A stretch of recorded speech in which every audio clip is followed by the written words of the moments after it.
spaghetti and eat it with white stew. but bọ́sẹ̀ tiẹ̀ láti ilẹ̀ ní bọ́sẹ̀ ti fi rẹ̀ hàn White spaghetti. irú ìyá tí bọ́sẹ̀ jẹ́ ọ̀rọ̀ tí Àṣàkẹ́ sọ lẹ́ẹ̀kan true ni àwọn èèyàn ló gbé bọ́sẹ̀ àwọn èèyàn ló torí Ọmọ́wùmí náà dẹ̀ ṣe pọ́n bọ́sẹ̀ lé bọ́sẹ̀ òṣìṣẹ́ tó yẹ kán pọ́nlé láti bẹ̀rẹ̀ bọ́sẹ̀ she is not a good mother lọ́dọ̀ tèmi bọ́sẹ̀ she is not a good mother ìgbà tí ẹyin jèsè tó gbé ilé ẹ̀ jáde ó pariwo wá sórí tí ó pariwo wá gbogbo pápápá ni wọ́n tan kinní fún wọ́n wá sọ pé kó lọ ra pósí méjì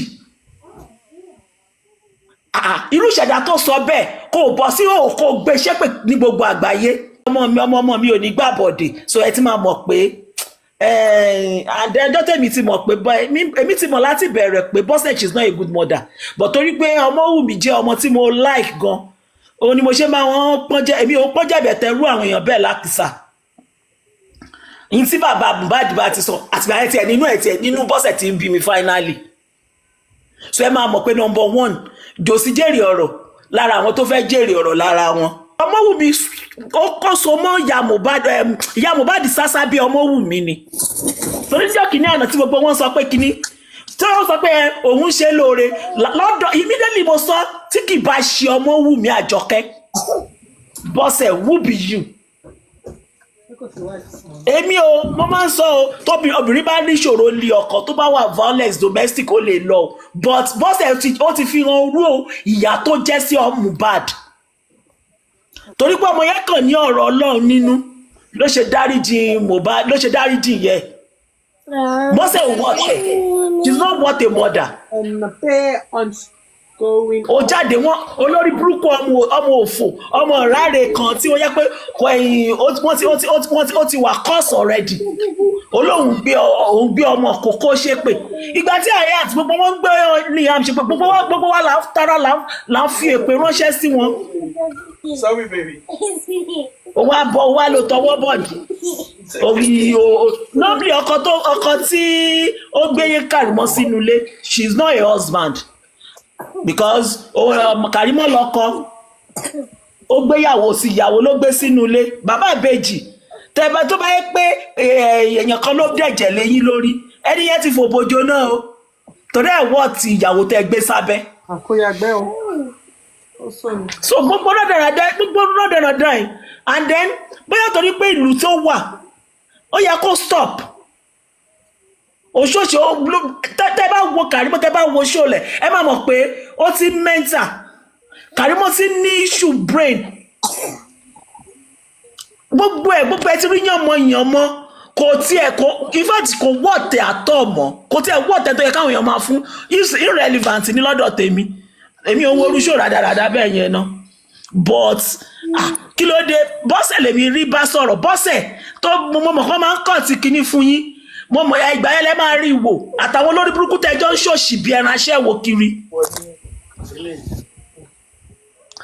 àdẹ̀wà wọn pọ́n jẹ̀bẹ̀tẹ̀ lákìsà ẹjọ́ gbogbo orí burúkú ẹ̀ tiẹ̀ kókó lórí social space gan fún wa tó bá wù yín ayé Bọ́sẹ̀ àtọkọ ẹ̀ wọ́n lè mú ọmọ wọn kan fi ṣe súyà kan jẹ wàhálà ilé ayé yín nìyẹn bọ̀ pé wọ́n máa disturb ọmọ ọlọ́mọ ẹ kọ́ ọmọ yẹn move on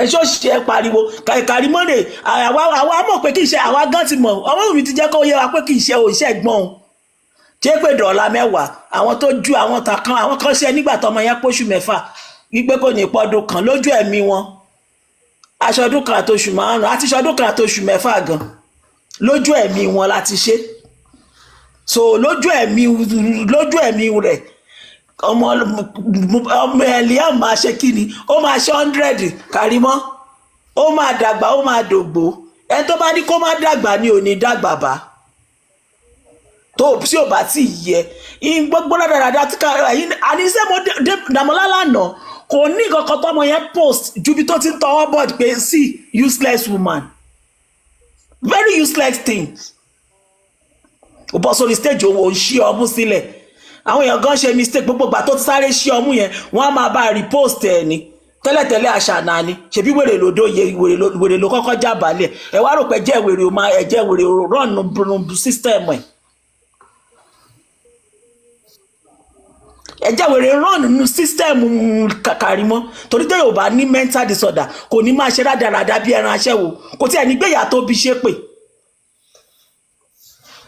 olórí burú lọ́dọ̀ tèmi anytime wọ́n ti sọ̀rọ̀ Karimot irrelevant lèmi kà sí o ara number 1 irrelevant lórí áàpù TikTok Karimot ni number 1 lọ́dọ̀ tèmi torí kò wà relevant. ìyá Mohbad very useless things ni why you come bó ṣe dàpọ̀ bọ́ lóòótọ́ àdéjọ́ 50 tí yóò bá ti pé 40 tí yóò bá ti gbọ́n mọ́ kò lè gbọ́n mọ́ tí Jésù àfidé ẹ wá lẹ ti pé 50 ẹ̀yin ṣòṣì bí ẹran aṣẹ́wó wọ́n gbọ́ ọmọ yín ọmọ yín wá sórí social media wọ́n sọ̀rọ̀ sí ẹ rí fóònù sọ pé kílẹ̀ gan tó mọ̀ ẹ̀yin ló yẹ kẹ́ ẹ kọ́kọ́ ṣe fídíò pẹ́jọ ẹ bá ń bẹ̀ wọ́n o kọ́ má jẹ́ ń sunkún ọmọ o kò tẹ̀ lè dùn mí ná anywhere money dey na there we go see you báwọn olórí burúkú tán lẹ jẹ́ owó nú pọ́ọ̀sì àwọn ló tẹ̀lé àwọn náà lẹ tó tẹ̀lé káàkiri so kò lè dùn mí ṣẹ́rí to me èmi ò ládvice mo fẹ́ fún ìyá Mohbad èmi ò tẹ̀lé fún yín mi tẹ̀lé fún Bọ́sẹ̀ ládvice Bọ́sẹ̀ ò ládvice tèmi lẹ́nu bọ̀ kí Bọ́sẹ̀ máa gbọ́ for the èmi ń sọ o Bọ́sẹ̀ Ọmọwùmí ló ṣe ẹ́ lóore ó ní orí ẹyọ kan tó ṣe Ọmọwùmí if not because Ọmọwùmí àwọn èèyàn ò ní sọ pé àyà mo ẹ ṣàánú wọn ìyá ọmọ tó kú ni Ọmọwùmí ni o ìyá tí Ọmọwùmí dẹ̀ jẹ tó ń jẹ lọ́wọ́ Jòsí àtàwọn tíìmù Jòsí dòní ìtorí Bọ́sẹ̀ ni so ẹ ti máa mọ̀ wípé Bọ́sẹ̀ kò ń ṣàbíamọ. I rest my case for now. Because of the way the social media space operates and everything. And ó máa ń jẹ́ kí àwọn èèyàn kan máa pọ́nra wọn lé ju bí wọ́n ṣe jẹ́ lọ. And first thing is this, I want people to learn something within this whole social media space and how it is actually working and evolving, especially with things that has happened within these past few days on this whole social media distance. And I see people commit crime every day, knowingly or unknowingly. They commit crime every day. Because if you look at what this girl, because I don't see myself even like she is not worthy of any mention in any way. She's not worthy of any mention. I guess that day the live was actually going on. I was scrolling through TikTok and I saw it, and when she was constituting all those nuisance and everything, me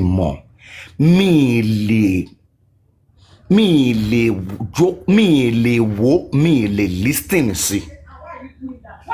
And one thing I want people to understand is this: irrespective of which side of the divide lower, ko eti wonmi ju bẹ́ẹ̀ lọ, ko eti kini kan ju bẹ́ẹ̀ lọ. But the moment to which first we are all humans before anything, and there's something they call empathy. That empathy, that human feelings. Thomas Walker showed human feelings. I think like a whole lot of people have missed it now, because Sherry kakoko fi girl yẹn lẹ̀, ẹ kọ́kọ́ jẹ́ ká gbọ́rọ̀ girl yẹn, ẹ jẹ́ ká gbé sẹ́gbẹ̀. Ṣé ti jókòó kẹ́ wò wípé ó ní wèrè dùn wò kò ṣe bí lọ́mọ. Over close to 1,000 people or even more were on that live that day. And in my mind, I was like, eti ẹja kọ́kọ́ fi wèrè yìí lẹ̀. Ẹ̀yin tẹ́ jókòó, tẹ́ enjoy gbogbo nǹkan tẹ́ ni yìí ń ṣe yìí. You as wicked as this person. Because for crying out loud, a 1-year-old boy, ìwọ mú tiẹ̀, ó ràgàbó, ó lóun protect ẹ in the name of the fact that òun protect ọmọ ẹ. But ọmọ ọlọ́mọ, you were raining curses. And I'm like, even the worst of your enemies, you should not even say 1/3 of these things to them. Wọ́n máa gbé sí ni, kán lọ múra lẹ̀, ibi tán máa ṣe kinní kan sí, wọ́n máa sẹ́sẹ́ gbẹ kinní kan ni. Because of the fact that you have people on social media who are riling you on, who are cheering you on to show this level of wickedness. And it shows the amount of bitterness that girl has in her heart. And that's gbogbo kini ìṣẹ̀lẹ̀ mo wá ń rò wípé, because ẹ mọ̀ pé sometimes tí nǹkan mi bá ṣẹlẹ̀, you will need to think of so many things out of the box. And I start asking myself question. Why is it that ẹ̀ṣẹ̀ wo ni ọmọ Liam yìí ṣẹ̀yìn that you people feel like for peace to reign and everything, this guy, this boy, this child must be removed from the equation?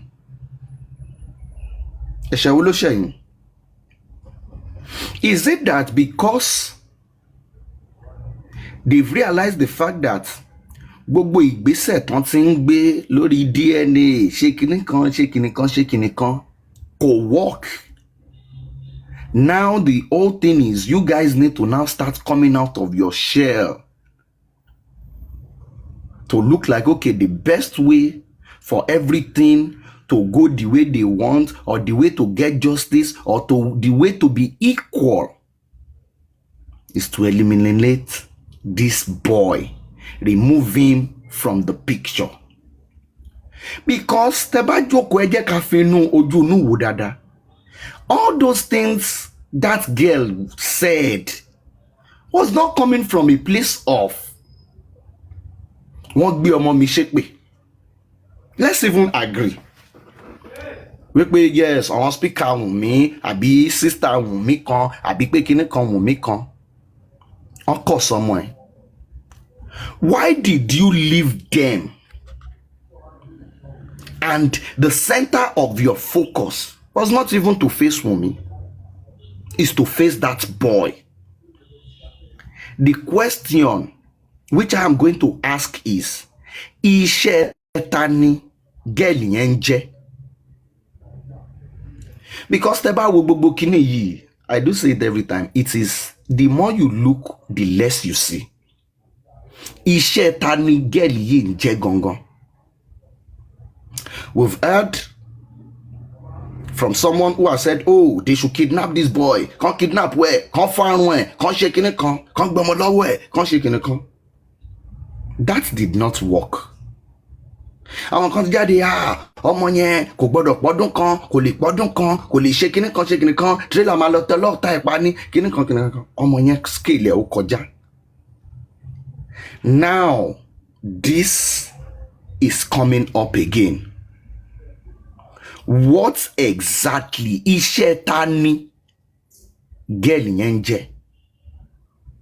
Because tí ó bá ń ṣe wípé ó ní àwọn kan tó ń jẹ́ṣẹ́ wọn wípé kì í tó jẹ́ wípé maybe there has been a discussion and they feel like either by hook or crook we have to erase this boy from the picture in order for us to get what we want to get, which they call justice.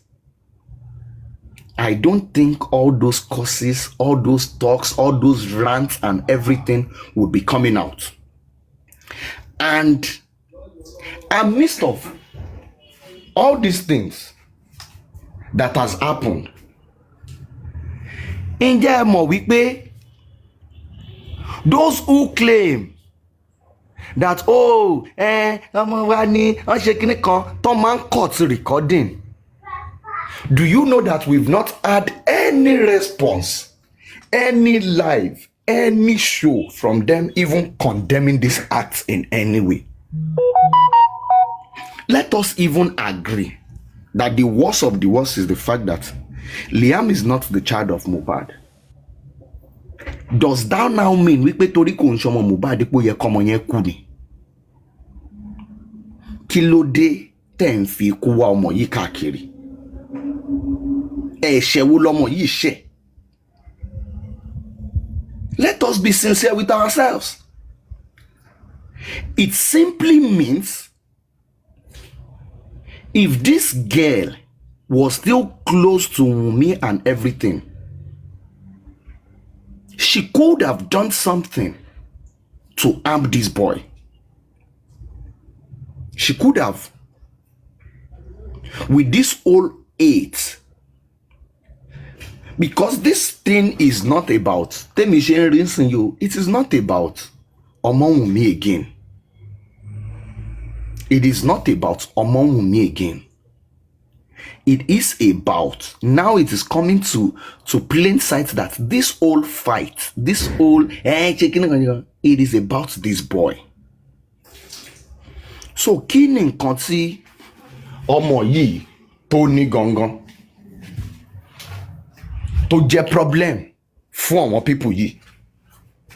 Kí ni nǹkan tọ́mọ yẹn ní gangan tó jẹ́ problem fún àwọn people yìí? Because if we look at it, kí ni justification gbogbo èpè kíní kan, that is too much. And I can see some people cheering ó ṣe kíní kan, irrespective of anything. Ìwọ tó bá jábí amọ̀ kó má tí ì bí gan. How do you sit or even go to bed conveniently every night after cursing an innocent child torí wípé òun bá parents ẹ̀ jà? I don't get it. I'm not going, if I am a friend or a close associate to that girl and even her family before now, kó jẹ́ pé àjọ closing with all of this that I've seen, máa yẹra fún. Tí n bá rí anybody tó nírú wà yìí lọ́wọ́, máa yẹra fún. A situation whereby something happens and the next thing is you want to attack me or bring me down with that thing that is so precious to me. You are not a friend. You are not a friend. You've never been a family. You've never been a lover or a supporter of Omowunmi from the start. Everything that girl has done from day one till this very moment has been for a purpose. It has been for a purpose. It has been for a purpose, for our own personal purpose. Because I don't understand this level of wickedness. That's own dirty. You can. That is it is even absurd. Tí mo ìjọ ọkùnrin mi lè tàn yín, mi lè wo ibẹ̀ yẹn tí n bá kàn fẹ́ tí any video yẹn bá wá timeline mouse scroll ẹ̀ up instantly. If it is possible for me to block, ó jẹ́ pé yàn ní settings tó lè fi block not to see that video ni. For what? So gbogbo àwọn ọ̀rẹ́ kẹ́ máa kọ́ ọba bẹ́ẹ̀ ṣépè fún. Is that God? Leveler ni. Because I don't know, like in the world of what to come, where that such a person should be in the midst of right thinking person. And I pray the Lord is because only simbi to de yi ọ̀rọ̀ àdúrà de ni. ọ̀rọ̀ àdúrà ni. And I do say something, yeah. You see, there is something about hate and vengeance. If you are not careful with it, it will consume you and bring you your doom. And that is what is happening to this girl. This old hate for Omowunmi will bring about her doom. Because àwọn orí kan wà tó jẹ́ wípé wọ́n ṣe kọlù, wọ́n ṣe bájà. And in fact, it is too late for her to realize it already, because she needs to go and check it. In the course of all of this, látijọ́ tó ti jáde, tó ti ń bẹ̀rẹ̀ sí àtàkì gẹ́ẹ̀lì yìí, tó ti bẹ̀rẹ̀ sí àtàkì Wùnmí, ẹjọ́ ẹ mú bí kan tó ti ṣe nǹkan tó ti gba oríyìn jáde. Gbogbo nǹkan tó ti ń ṣe nǹkan bí ẹ̀tẹ́, bí ẹ̀sìn, bí ẹlẹ́yà ni. Látijọ́ tó ti jáde, tó ti go against Wùnmí o, tó ẹ lọ mú ibì kan ẹyọ kan tó jáde tẹ́lẹ̀ rí wípé ẹni yìí àìtó dẹ̀ ṣe yóò wà òkè. Gbogbo nǹkan tó ti ń ṣe bí kó tẹ́, kó ṣẹ̀sìn, kó ṣẹlẹ́yà ni. Ó ṣọjọ́ bí ó dàbẹ́ ní pé yàn ń ṣòkú. Mi ì tí ì rírú ẹ̀ rí látijọ́ tí mo ti ń rí ọmọ kéékèèké gan lórí social media gan kan ṣe birthday, kò rí báyẹn. Ṣe birthday bẹ́ẹ̀ tó ń ṣòkú tó ń pè pé ókè o, ìjó wa díjú ọmọ olóòkú o wa. I don't get it. Ẹ̀sìn àtẹlẹ́yà ni everything tó ti ń ṣe. And she needs prayer. She needs prayer. Because orí ìṣẹ̀dá ọlọ́kọ̀ tó wá ẹ̀ wáyé, orí ìṣẹ̀dá tó dẹ̀jẹ̀ lé ẹ lórí, ó ń bẹ ẹja. Orí ìkókó ọmọ tuntun tí ò tí ì lẹ́ṣẹ̀ lọ́rùn, tí ò tí ì máa dẹ́ṣẹ̀, ó ń bẹ ẹja. Orí òkú ọ̀run, ó ń bẹ ẹja. Orí opó, ó ń bẹ ẹja. So ṣó feel wípé irú èèyàn báyẹn tó ti wà báyẹn, she's already in bondage. She's looking for happiness where there is none. She only comes online to portray as if she's happy. She's not. She is not. She's not. She is not. And she's doing everything to be relevant. Gbogbo nǹkan tó bá ń ṣe tó jẹ́ wípé táwọn èèyàn bá ń ṣe wípé nínú fracas gan, táwọn èèyàn fi ń gbayì, tóun bá ṣe ìṣe ló ń bọ́ sẹ̀tẹ̀. Ẹ̀tẹ́ ló ń bọ́ sí and everything, because irú eléyìí, irú ìtò lọ ń kọwọ́ bọ̀ dín yẹn pé gan, ṣé tí ọkọ ẹ̀ gan bá rí àbí táwọn family ọkọ ẹ̀ gan bá rí, will they be proud of her? Ṣé fúnra ẹ̀ tó bá wá sórí social media, bí a pé fídíò yẹn wá gbé wá sórí timeline ẹ̀, will she be happy wípé kò ṣe irú nǹkan báyìí? All in the name that you want to be square with Omowunmi. But it's just so unfortunate pé ẹ̀pà ò boró mọ́, bọ́ọ̀sì yẹn ti ṣí, ó ti lọ. What she's trying to do is, maybe if I come for her so hard, people will be forced to call her that she should beg me for peace to reign. But that she has burnt every bridge for reconciliation. Every bridge for reconciliation, she has burnt it. Because I don't know the kind of reconciliation you would want to ask Omowunmi to do with somebody who comfortably cause and wish a child death. Me mọ̀rú nǹkan tó lè sọ fún mi. As a man, God knows. Irú nǹkan tí gẹ́ẹ̀lì yẹn ṣe lọ́jọ́ yẹn lórí live yẹn tó ìyàwó mi bá try irú ẹ̀. There is nothing anybody wants to tell me. You leave my house that day. Nínú ò lè fẹ́yàn tó máa ṣe irú nǹkan báyẹn. You will leave my house that day.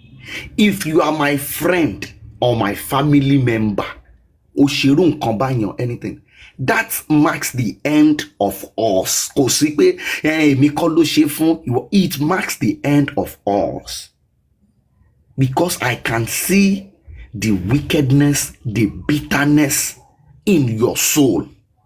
Kò sí ọ̀n tẹ́mi pẹ̀lú ẹ̀ lè jọ ṣe mọ́, kò mí mọ̀ kájọ jẹ́ kọ́lí kájọ jọ rẹ̀, nothing tó lè so wá papọ̀ again. The highest we can do is hello ó ti tán. Because téèyàn bá ń ṣe nǹkan tó bá fi pé kò lè ṣe fèmí, you are just one step away láti ṣe fún ẹ. One step away ni láti ṣerú ẹ̀ fún ẹ. So so for me it is not about because mo ti ń jókòó, mo ti ń rò wípé there is more to all of this. Where this hate is coming from, there is more to it. There is more to it. And me, I'm going to ask the question: is there an àpéjọpọ̀ war, àbí an association working towards Liam's elimination? Is there an association or a group like that they are working around the clock to achieve this goal? Tó dẹ̀ jẹ́ wípé Ọlọ́run ti gbéṣẹ́ ńlá lé yín lọ́wọ́ tẹ́ ẹ̀ ní nísinmi lórí.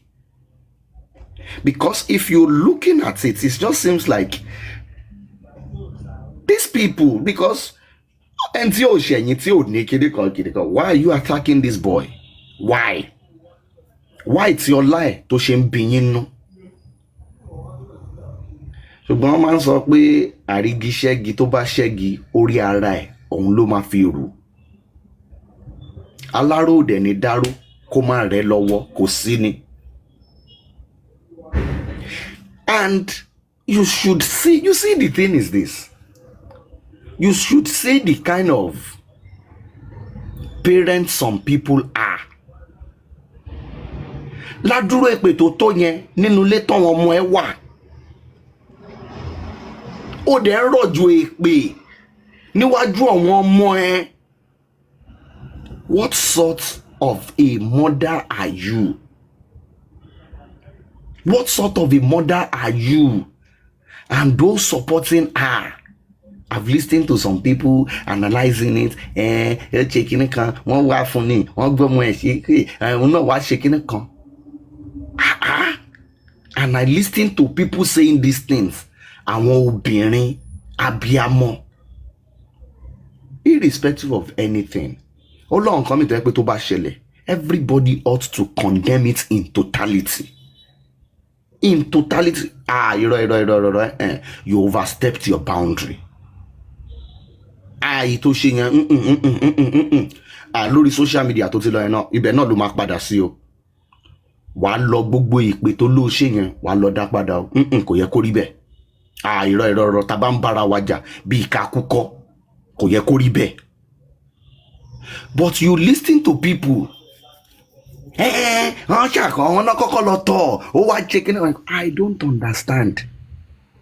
Tèmi pẹ̀lú ẹ bá jọ ń jà, tí mo bú ẹ, tí mo ṣe gangan, then the next thing you want to use to retaliate ni pé tó rò mọ̀ pé tó bá bú mi kò lè kàn mí, ó wá lọ gbé ọmọ mi, ó wá lọ ń bú ọmọ mi. Something will happen. No? Something will definitely happen. And with all he has done, let's not even now take it beyond this old talk or whatsoever. But it's just unfortunate that, this old case, people like, those who are involved, like Omawumi, they don't want to take the legal route. Because if she wants to take the legal route, this is an established case already. It is an established case already. So, and she can be sued for it. Or whatsoever. To life, anyway. You understand? She can be sued for it. Nǹkan tó dẹ̀ ń ṣe yìí l'Amẹ́ríkà tó wà yẹn gan, offense ńlá ni. because minor ló ń deal pẹ̀lú ń bíbá yìí. Gbàgbé pé àbí American citizen ní pé for the fact that you are an American citizen does not mean the American government or the American law would aid you to abuse or put the life of a minor under risk or attack. It does not work like that. But tó bá ń sọ̀rọ̀ because of the fact that most of their listeners are illiterate like them. So they feel like it is just to come online and talk and rant and this thing. Speaker gidini, host gidini. It's not about that. In everything we are doing, we should always try to put humanity first. We can disagree. Mo lè wá bíbá yìí kó fún mi kájọ kó fúnra wa and everything. But bóyá èmi dẹ̀ máa rò pé tí n bá ń báyàn jà tó bá especially tó bá jẹ́yàn tí èmi pẹ̀lú ẹ̀ ti jọ close, mo máa ń try láti fi àyè wípé okay a lè parí kíní yìí o máa ń try láti fàyè ẹ̀ lẹ̀. But these people, I don't get it. And this whole social media, like now I'm beginning to, is this thing a blessing or a curse? Whereby people don't have a limit to things they can do on social media just to get the thumbs up or kudos of strangers. People who don't really care, people who don't really matter, people who don't even care about you. If tomorrow, Nkolosholota, Ostikon, whatsoever, people will migrate to another place. People are here for content. That's why I tell you Waluri platform. If you are saying things that are making sense, has to do with life, has to do with speak. Only my jutati. But if it is content, you will see people are interested in content.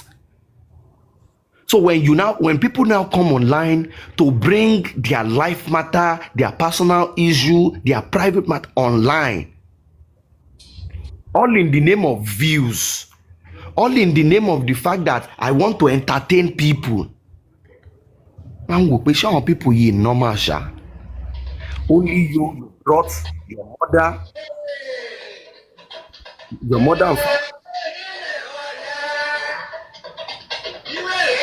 and you've brought your mother issue online, your father issue online, your sister issue online, your brother issue online. Kí ni nǹkan tó kù ẹjọ́ torí tọ́lọ́run gẹ́ẹ̀lì yẹn secret wo ló kù tó ní? Nǹkan tó kù tó ní a secret about her life issue. Ṣó ní ṣá? So it simply means kọ́lọ̀ má jẹ́ kárí láburú tóun pẹ̀lú ọkọ ẹ̀gán bá jọ ní misunderstanding lọ́la gan. A sáré set ring light nínú kitchen yẹn. Ẹjọ́ yìí bẹ̀rẹ̀ bí mo ṣe mú wá sí Amẹ́ríkà, mo ṣe dómi lóyún, bí mo ṣe kẹ́sẹ̀ mi sókè, bí mo ṣe fún ní dọ́gì. Just see the kind of people. Abẹ́fẹ́ laughing emoji dàbí laughing gas dàbí. The kind of people they are dealing with. Daddy Jacuzzi ó ti ṣe already. Ṣùgbọ́n nígbà tí ìyá Túndé wá síta ni tó ní sọmọ pé ó sọ a lot fún mi. Ìgbà tí ìjàpá tó sanra tó fi ẹ́ sílẹ̀ tó ní ó dún ẹ nídòkúdò ó fẹ́ ya wèrè olóòrè ẹni tó dún ẹ báyẹn rí ó ti already bẹ̀rẹ̀ sí ní ṣe.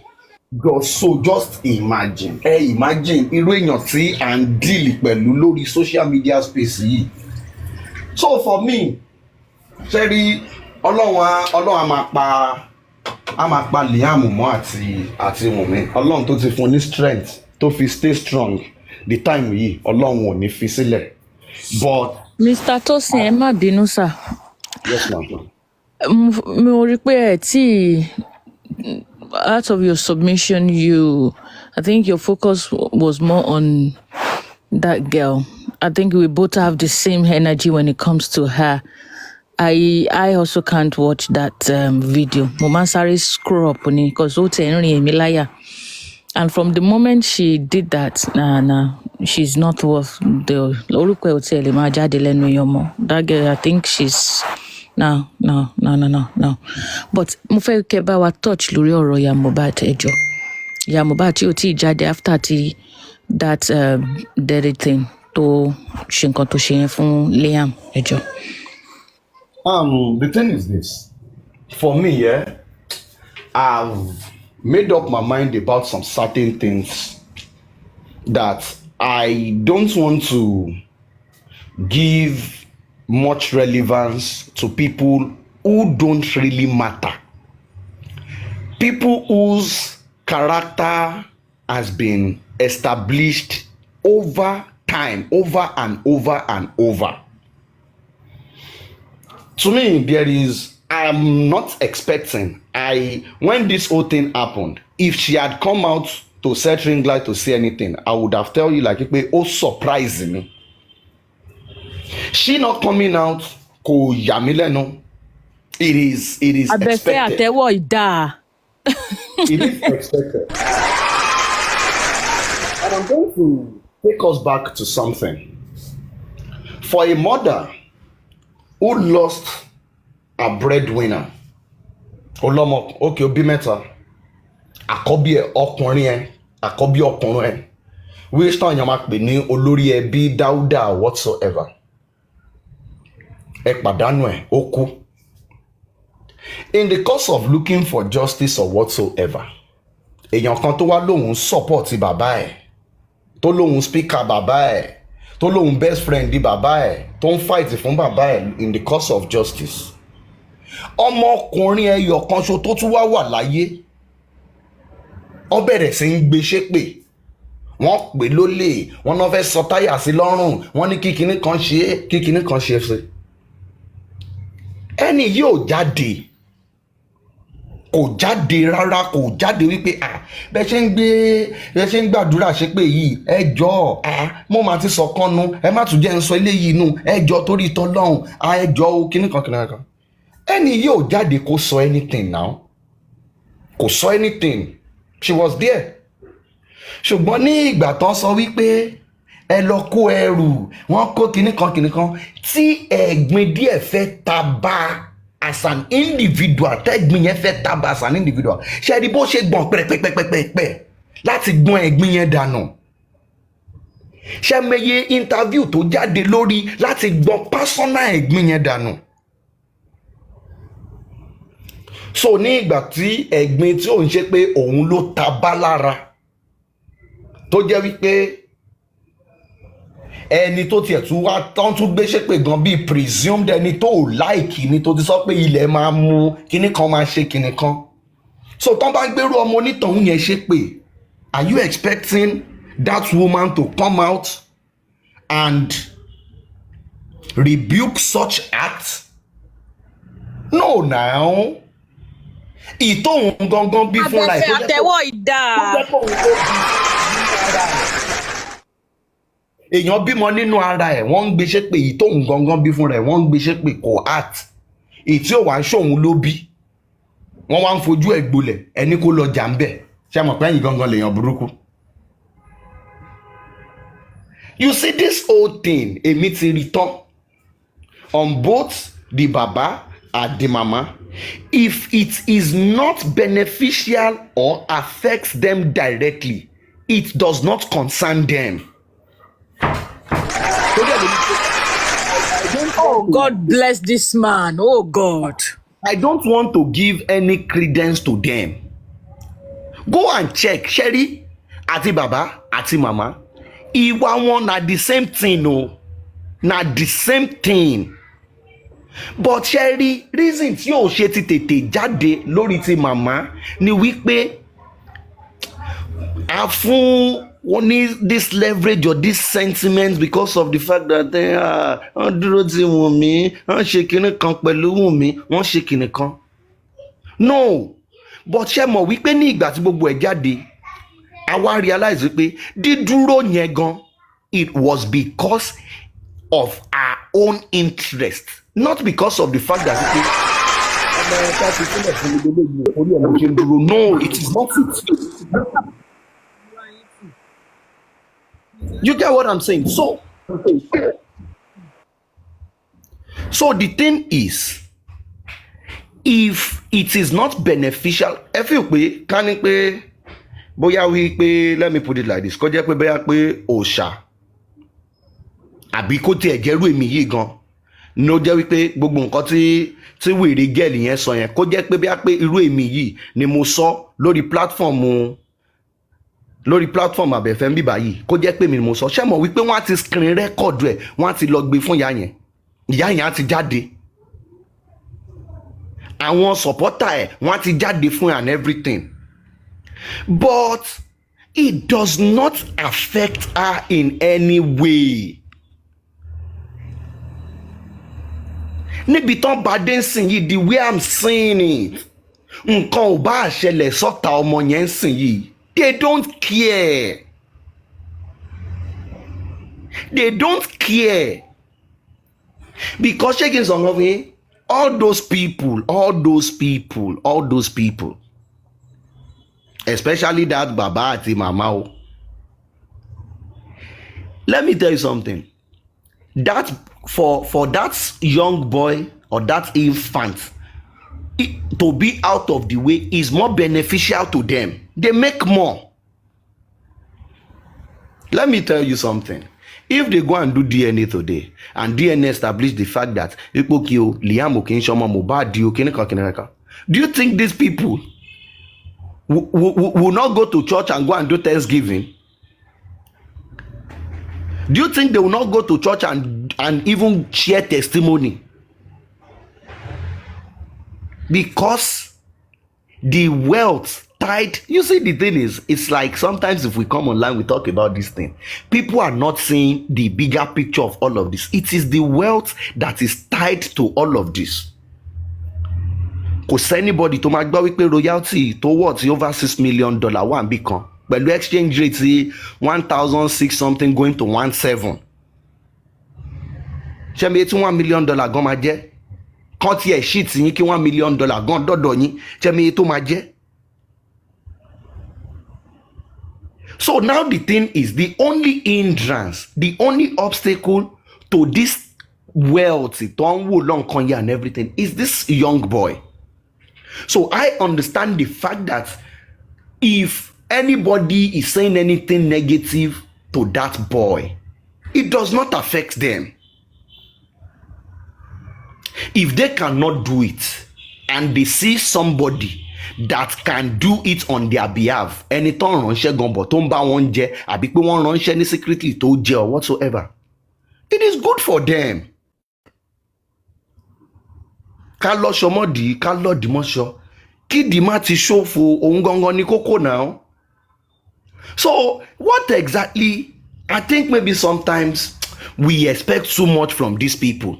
Bóyá pé àwa gan a máa ń pọ́n wọn lé ju bọ́n ṣe wà lọ. If that woman or even that Baba has come out to say anything, to say like ẹjọ́ torí tọlọ́run, bàbá ń bára wa jà bíi ti ká kú kọ́ o, kó má jọmọ ọmọ wa gan, kó ń jẹ́ pé bí ká máa sọ pé kọ́mọ ọlọ́mọ kú, àwa tí kí ìtó ṣẹlẹ̀ sí wọn gan, àgbàdúrà kí ló ẹ ṣẹlẹ̀ sẹ́lòmíì o, ẹjọ́ torí tọlọ́run o, ẹjọ́ o, for the fact that maybe we are looking for justice, that does not mean that pé ká máa fi ikú ẹlòmíì kiri pé ẹjọ́ torí tọlọ́run. We are not part of it. We are not a party to it. Please. That alone would have put so many things in check or at rest. But èmi ò expect here látọ̀dọ̀ wọn. That is why I'm going to tell you, it is my own opinion, no me. It is my own opinion that all of this that is happening, it's ìdùnnú àwọn people yẹn ni. Kò sí ọ̀dọ́ lè sọ fún mi, ìdùnnú wọn ni. So tí o ti èmi expect wọn wípé bí a pé kí wọ́n á rí wípé kan tiẹ̀ jáde kó jẹ́ statement kan ni àbí true àwọn ẹni tó jẹ́ pọ́n close mọ́ wọn wípé nǹkan tó dẹ̀ ṣẹlẹ̀ àìrọ̀ nígbà tí màmá gbọ̀ngàn àwọn bí màmá no màmá ò like irú nǹkan báyẹn pé kíní kankan no. So èmi ò expect pé maybe they should come out to rebuff it, to put some cautions to all of this. No. Ó ti ń ṣẹlẹ̀ tipẹ́tipẹ́ náà, èwo náà jáde láti defend rí. tó bá rí tí bàbá bá jáde, tí bàbá go and watch all of that man's interview, tó bá jáde anywhere, tó bá ti wá turn ring light, tó wá sí life, tó ṣe anything, ẹ máa notice wípé nǹkan kan ti fẹ́ affect business venture ẹ̀, òun ló jáde fún. Nǹkan kan ti fẹ́ affect business venture ẹ̀, wípé òkè eléyìí jẹ kókó, eléyìí ò ṣe kinní kan, eléyìí ṣe kinní kan, ẹ̀tẹ̀ námánì, ẹ̀tẹ̀ kinní kan. It is tí ò bá ti, you see, the thing is, I've known these people over 1 year. Over 1 year. Their acts, kò jẹ́ kí any of their acts kó tún yà wá lẹ́nu mọ́. Kò jẹ́ kí any one of them kó yà wá lẹ́nu mọ́. Nígbàtí, let me tell you something and let me bring something to our notice about this whole thing. As of the time that girl brought her mother's matter on social media, don't drag ya and everything, òun àti màmá sì jọ close ńgbà yẹn now. Òun àti màmá jọ close ńgbà yẹn. Wọ́n sì jọ ń sọ̀rọ̀. Wọ́n sì jọ ní intermediary information sì jọ ń gbà àárín wọn kọjá ní ìgbà tí ó mú story ìyá ẹ̀ wá online nígbà yẹn. Bí màmá yẹn ò bá tiẹ̀ lè bí lọ́mọ, ẹ̀tọ́ àǹtí ẹ̀, did she for once sọ pé irọ́ o, ó lọ nǹkan tó lè tó bá máa wà pẹ̀lú mi, tó fẹ́ jẹ́ káwọn èèyàn máa rí ẹ mọ́ mi, kán máa pè wá papọ̀, ò ní máa lọ lórí irrespective of anything, kò máa búyẹ o, irọ́ o, mi ì lè sínbẹ̀ láyé. Wípé ló ń búyẹ, mi ì sínbẹ̀ o, èmi ò ní fẹ́ jẹ́ kọ́mọ tèmi bú mi o, so jọ torí tọ́lọ́run. Tó bá mọ̀ wípé o fẹ́ máa búyà ẹni, wàá ṣe tiẹ̀ lọ́tọ̀, máa ṣe tèmi lọ́tọ̀. But as of that time, wọ́n jọ close now. Gẹ́ẹ̀lì yìí gan gbà yẹn, ó ń fìyà yìí ń ṣe fọ́rífọ́rí. Ó ń fìyà yìí ń ṣe fọ́rífọ́rí ńgbà yẹn now. So kí lẹ wá expect pé kíyà yẹn wá ṣe? Nígbà tí òun ṣe pé òun náà fi àbùkù kàn, àbí pé òun náà bú, àbí pé òun náà fi ẹ̀gbin kàn. No now. So ẹ jọ̀ọ́, kò get this, kò sí, I don't know ṣá, bóyá èmi dẹ̀ ni bí èmi ṣe ń ronú, kò sí nǹkan kan tán ṣe tó surprise mi. Káná jáde gan ni máa ṣe wow. God bless you, sir, Mr. Tosin. Ẹ jọ̀ọ́, sir, another question tí n tún fẹ́ bi yín, sir. Do you think after 12 months, Aunty Bose Iya Mohbad still do not know what she's doing? 12 months, okay. Day one ni èwo ni 12 months. God bless you, sir. Day one ni everything from day Abẹ́fẹ́ àtẹ́wọ́ ìdá fún mani. See, everything from day one, let me not lie to you. Everything has been strategy from day one. And you think we the public, we know who she is, but we just chose not to because of our sentiment and her siding Wumi, isn't it? Do you think we know? We just didn't really want to go there. Taking some off for you in the weekly. Thank you. You see the impact of Wumi in covering the bad of Mama played a big role, and I'm going to allow it played a big role. When this whole thing happened, let me tell people something. It is not as if like Mama came out to defend Wumi in all of it. No. It is about an interview, the one on Punch or whatsoever. It is about she saying what she knew. Nǹkan tó mọ̀ ló sọ. So I'm not going to see that as wípé on defend Wumi. If Wumi had committed the crime and she was saying, irọ́ o, kó tiẹ̀ jó nǹkan ló ṣe ni, irọ́ o, kíní kan. It would have been another thing. Mr. Tosin, just to quickly cut you in, Emma Binu, even the interview with Punch, if you listen quite clearly to that interview, it was, if I would analyze that interview, I would feel that, okay, there were some statements that she made that could potentially be detrimental to Omowumi herself. The way, especially when she hammered on the DNA issue, where she stated that, oh, kí àwọn náà ti sọ pé kó lọ ṣe DNA, kó ṣe gbá, kó ṣàwò, and all of that. There were some key points that she made in that interview that some people might think, oh, she was defending Wumi, yada, yada, yada, but in the real sense of it, she just said things as she saw fit. It wasn't a defense to Wumi's side or whatever, so she was in between. That is what I'm saying. Like, it wasn't like maybe she was saying anything to defend Wumi or maybe to nail this other person. No. She was just saying and everything. But now, if you now take it further, from day one, choosing side, okay, mo dúró báyìí, mo ṣe kinní kan. And for maybe like for those of us who feel like we are not saying Wunmi did not commit this crime that you are accusing her of, but what we are saying is bring your proof and evidence, let the law take its course. That is what, for someone like me, that is what I stand for. But if you don't have proof, you don't have evidence, you are not going to use say them, say one sock according to and you are going to use that. He's proven guilty. God bless you. You understand? You are not going to use that to sway me. No.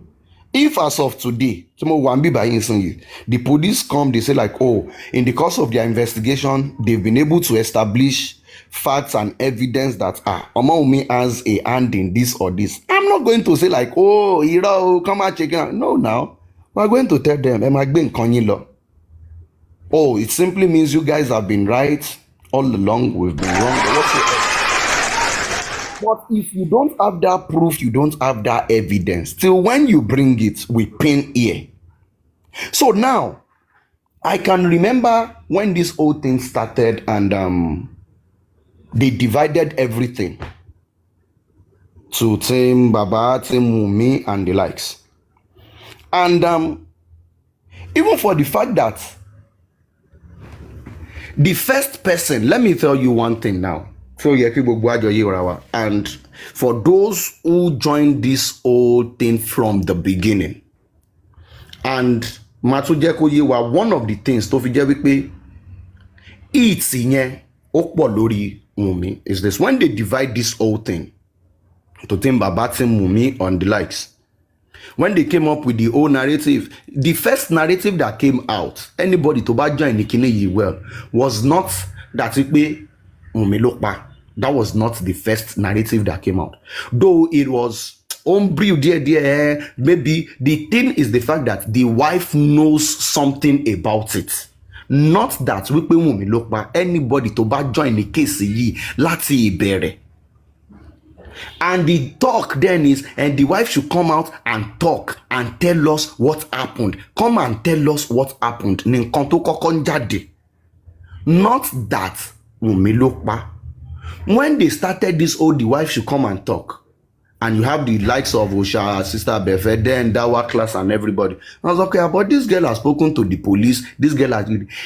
This Baba supporter then switched the whole narrative. They tried to change it and put the whole blame on Mama. That was when they went to go and bring out that 10 years and no simony, abisimomi or whatever. They started hammering on that thing. My dear people, who were those people defending Mama day and night effortlessly on this platform, on this social media? it is the team Wunmi people. It is the team Wunmi people.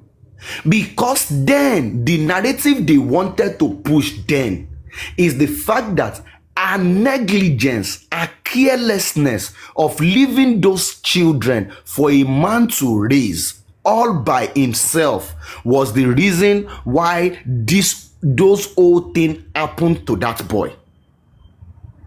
That was what they wanted to push from the start.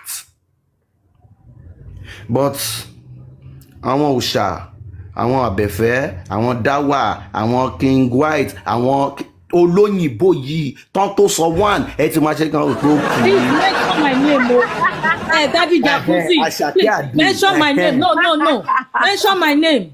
And Mr. Tosin. Àṣàkẹ́ olóyìnbó àti analyze yẹ. Kì í ṣe Àṣàkẹ́ ló ń sọ̀rọ̀. Please, èmi ni manager bíbá. Greatness. No, greatness, dúró jọ ìyá mi. Mr. Tosin, Yeah? you are absolutely spot on. And believe it or not, let's be honest with ourselves. They could have been right. Because let's state the fact. Auntie Bose ya Mohbad. Honestly, glad Tomoy. Let's state the fact. Let us, maybe not intentionally, but there was a negligence. So, Kani Kosiro àwọn àbẹ̀fẹ́ ànọ́ṣà don't defend. Because they actually thought, okay, she's with Wunmi, she's doing the right thing now. That is all in the past. Even Mohbad to forgive Mama and this and that. Our team just win with that argument. Yes. Well, but win with that narrative that they were trying to push. Let me even bust your bubbles more. If you go and check, even for the fact that yes, maybe from the start Baba said some certain things about Wunmi Chief, the only allegation was the fact that she fucks around, I ate her. But Baba's attack from the start was against Mama from the start. From the start. He did not hide it. Yes, you're right. Ṣé n tó yẹ kó gba 5 million nìyẹn? Ṣé n tó yẹ kó ṣe kinní kan nìyẹn? Ṣé n tó ṣe kinní. Attacked Wunmi because Wunmi accepted ya Mohbad. You get the point.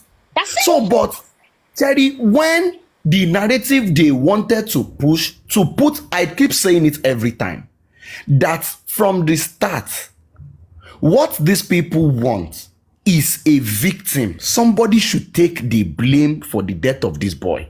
That is what they are looking for. So nígbà tó ṣẹlẹ̀, tẹ́ bá kọ́ rí bí gbogbo kíní ṣe kọ́kọ́ lọ pé kíní kan, wọ́n kọ́kọ́ gbé sórí bàbá. Wípé sáré lọ bury or whatsoever. In one way or the other, that script did not fly. They came back to try to put it on Mama. But Mr. Tosin, because Josie used the negligence as his defense. You get it. So the láti bẹ̀rẹ̀ máa ń sọ pé kíní yẹn ó dàbí script ni láti bẹ̀rẹ̀. The victim ṣẹ́rí bọ́n ṣe ń drag Wunmi yìí, the person tó yẹ kí wọ́n máa drag láti ilẹ̀ is actually Mama. That was the plan. Bless you. But we on this side of divide. Ìyá yẹn tán bá ti gbé wá kíní kan àgbẹ̀ evidence jáde irọ́ o Mohbad ti forgive o ìyá ẹ̀ kó tó kú o ó ti ṣe kíní kan o in fact gan wọ́n fẹ́ jẹ́ kán ṣe wedding wọ́n fẹ́ jẹ́ kán ṣe kíní kan wọ́n fẹ́ ṣe kíní kan. So gbogbo narrative láti lè rí weakness ìyá yẹn, the people supporting Wunmi wọ́n cover gbogbo lapses yẹn with their defense and the good things about the woman. Now she's shaking her and Their then emotions are the best of them. You understand? Then she was also with Leah. Bẹ́ẹ̀ fẹ́ láti sọ kì í ṣe pé bóyá woman yẹn kò nífẹ̀ẹ́ àbá Mohbad nígbà tí mo kú mọ́. God bless you. Ó sì nífẹ̀ẹ́ but for the fact we conscience then God is involved. God's factor. God Ọlọ́run lè lo ọ̀tá èèyàn láti fi help èèyàn nígbà mìíràn. It's because the woman yẹn dúró ti Wunmi gbà yẹn ló bí bàbá Mohbad nínú tó fi turn against ìyá Mohbad. Ìyá Mohbad forget ó bá strange this was not what happened. She understand? So she was trying to do it the right way nígbà yẹn, not because maybe ó nífẹ̀ẹ́ Wunmi àbí kò nífẹ̀ẹ́ Wunmi, but that was what he saw. so òun ọbọ̀yọ́ ọlọ́run lò nígbà yẹn ẹ̀mí ọlọ́run kó sínú ẹ̀ so she was able to do the right thing nígbà yẹn nǹkan tó wá bí jòsí nínú nìyẹn tí kò go àná with evil plan. ẹ má bínú kò dó ti wù mí ó wé options ẹ ni ó wo bí tí bread ẹ máa ti wà buttered. She looked through her bread will be buttered.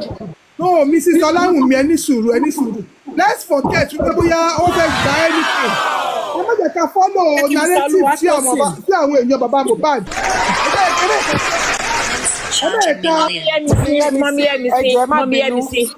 Mommy, we are still repeating the same thing by being sentiment and not, letting our emotions take over us. If you're saying that, this is not about what Team Josie is saying. We want to stay on the table of facts only. Regardless if what Team Josie said is a fact, let us not say because it's them. If we repeat it, we are saying the things that no, we are on a table of facts only. No sentiment, no emotions, no sideways.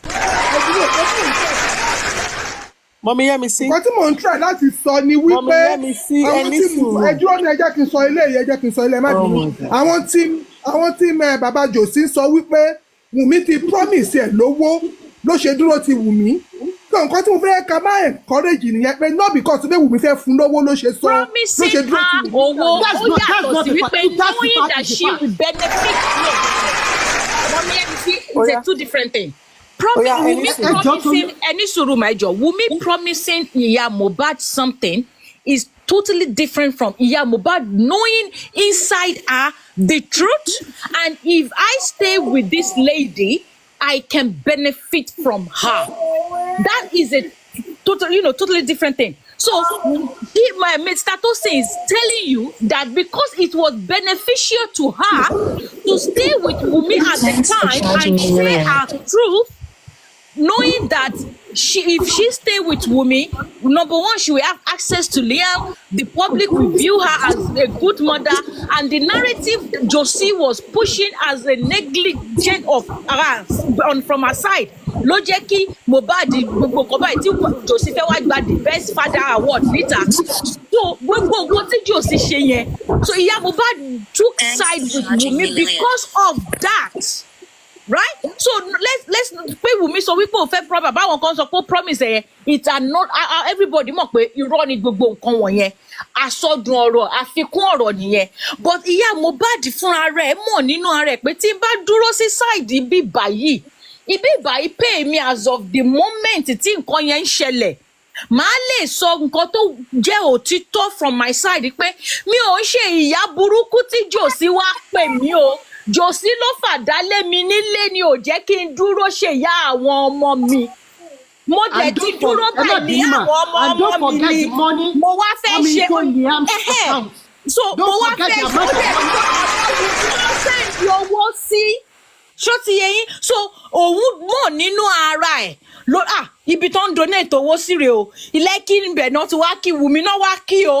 Sẹ́nẹ́tọ̀ wá kí ní bíbà yìí o àwọn kinní kan wá kí àwọn Wùmí náà bẹ̀ jẹ́ kí n dúró sí bíbà yìí pè mí under umbrella yìí mo máa rí nǹkan òun fúnra rẹ̀ èrò gbà inú ẹ̀ lòun hùwà yẹn síta nǹkan tí Mr. Tosin wá ń sọ ni pé a ti mọ eléyìí nípa Ìyá Mohbad from day one kò ń ṣe 12 months la ṣe ń rí but because wípé nísìnyí gbogbo nǹkan ò benefit lọ́dọ̀ ẹ̀ mọ́ from Wùmí ni ìwà tó ṣẹ̀ wá ń wu ìwà oníwà ló wù tẹ́lẹ̀.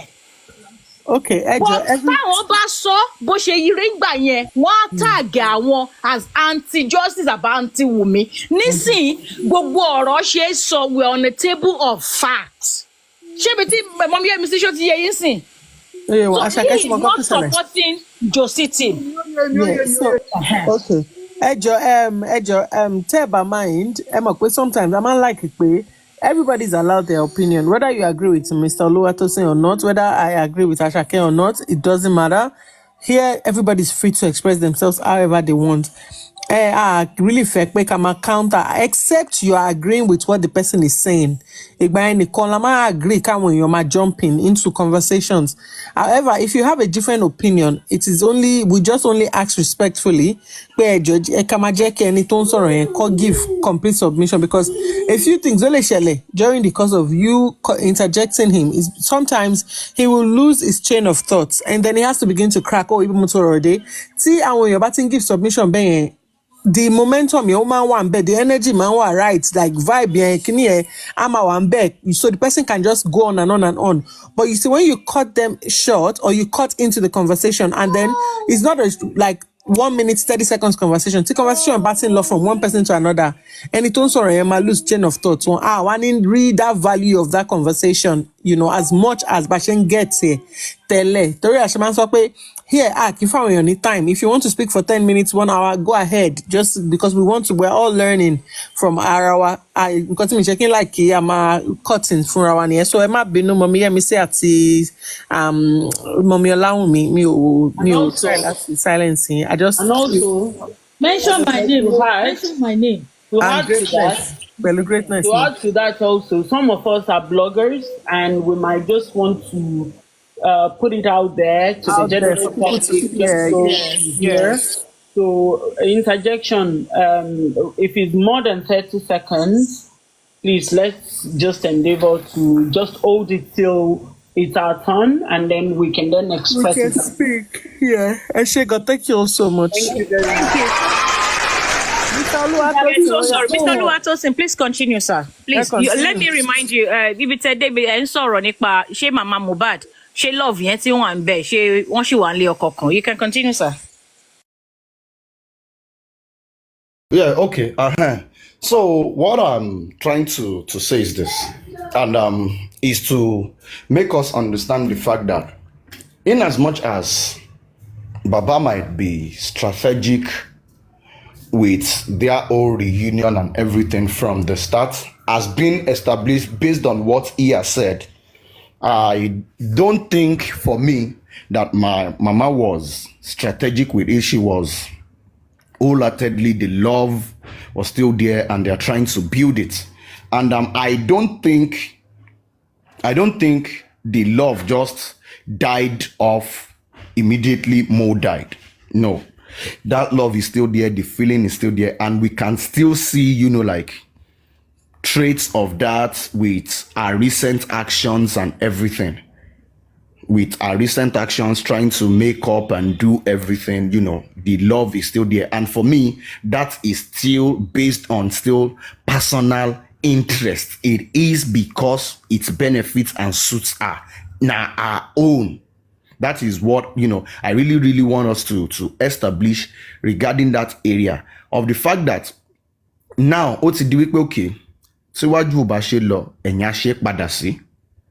So now definitely, okay, if this side to which I am, like I'm not getting the vibe, what maybe like I envisage or what I really want anymore, then maybe, let me go back to at least maybe like pick up, maybe where we left it before their son died or whatsoever. So I still see that element. What I'm trying to establish is the fact that I still see that element of that love, that respect. And in fact, for those who have been following this thing from the start, when Mama came out to start fucking newly or whatsoever, you can see the respect there. The respect has always been there. Mo wá bá daddy sọ̀rọ̀, mo wá sọ fún wọn wípé mo wá ṣe kíní kan pé, till when maybe they dragged Mama or whatsoever, and that was when she came out to say, oh, Josie, kíní kan. So the trend of maybe like, the love, the feeling, for me, the way I've seen things has always been there. But Baba on the other side has been strategic from day one. Now, if we now put this whole thing within the context of Odrutin Wumi and the likes, you would understand the fact that it is about ourselves within the whole context. Within the whole context, it is about herself. Now let us create this scenario that, okay, if when this whole thing had started, that okay, Baba was on this side, and maybe Mama joined Baba as of that time from the beginning. When Baba said, okay, jẹ́ ká jọ parapọ̀ ká fún Gomomo yìí. Do you know what our own opinion and comments about her would have been? We would have been the one, we on this side, I know us very well, we would have been the one analyzing 10 years and Simon. We would have said, oh, this woman, okay, for the fact that Ogbomosile, oh Lord, for 10 years, oh, ọmọ yẹn tún fọmọ kan lẹ̀ fún ẹ, oh, tún lè dúró tì, oh, tún lè tọ̀. That would have been the narrative. That is what people will say. But she managed that angle not to look bad in the eye of the public. If I have failed once, I don't want to fail again. And that is the right thing to do. Not because of me or anything. It is the right thing to do. One doubt paternity, one doubt paternity, one shaking it, one shaking it. That is another conversation. But if we want to be sincere and honest with ourselves, there is nothing so spectacular. For the fact that she was with Wunmi did not stop the whole allegation that Wunmi killed the boy. It did not stop it. It did not stop the whole cause for Liam and everything. So just tell me, that support is going on where the support in yeda. If at the end of the day, this is the junction we meet ourselves with the whole support. So could die anything now. But àwa láti jẹ́ kí emotions wa, and the fact that, anything that makes me happy, let us defend it, let us protect it, let us just make it look good. Let me tell you one thing I've realized. With the way people on this side love me so much, if Wunmi should come out and beg and say, "Join sisters, me, mom, me, daddy, me, Joe, I don't want this whole thing to go this way again," people automatically would just say, "Okay, Wunmi, if that makes you happy, there is no problem." Okay, no problem. If that makes you happy, people are ready to do anything. So for not dragging Mama from the start, it's because of Wunmi. It is because of Wunmi.